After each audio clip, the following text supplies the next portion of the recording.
Today we have a 2012 Honda Civic. We'll be replacing the rear shocks. So let's get to it.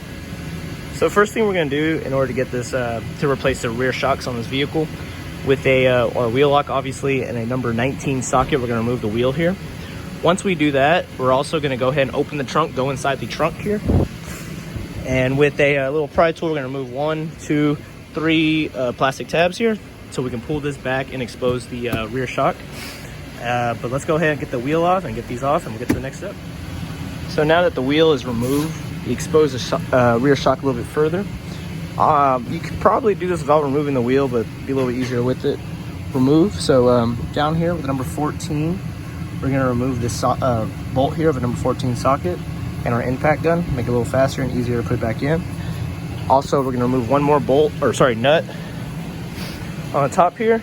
So as you can see, I removed those clips, pulled this to the side, which will expose the top of the shock right here.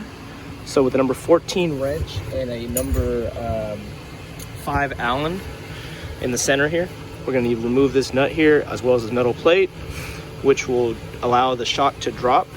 Now I've done it on the other side already, so on this side it's the same process. Remove from the bottom as well as the top. So once you remove it, I believe we'll also be replacing these little rubber grommets as well, or spacers.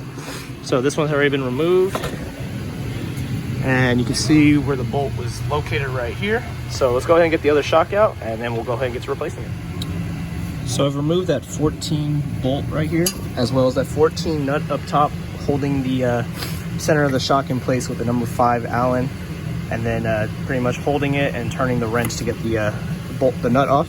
So now I'm just gonna push it down, or as you can see that this one is obviously the reason why we're changing it. You can tell it's not really holding as much, so just push it down a tad bit, slide it upward, and slide it right out. So now we're gonna get our new shock and pretty much do the opposite of sliding it in. So I have my new shock here, as you can see. I transferred this little rubber spacer from the other one onto here, and the top spacer that would be right in there is still up in there. So all we're gonna do is just slide this in, going through there and compressing it slightly in order for us to get it through that.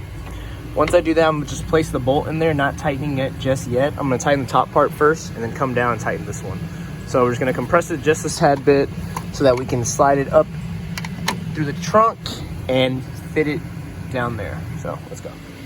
So now that we're inside the trunk here, make sure to put this rubber piece, this rubber spacer, like so, on the shock here.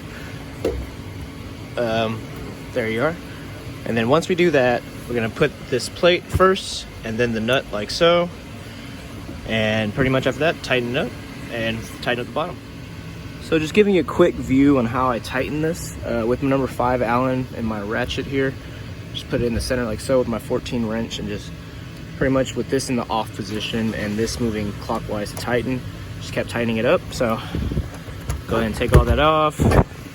We will put our cover back on, put those clips in, and then I've already gone ahead and tightened my little 14 bolt down here for the shock. If you have trouble aligning it, I kind of just stuck like a screwdriver in here and just kind of wiggled it around until it lined up with the hole, and then got my bolt in and tightened it up. So pretty much now I just gotta put the wheel on and we're done. So thanks for watching, y'all. Please like and subscribe. More videos to come.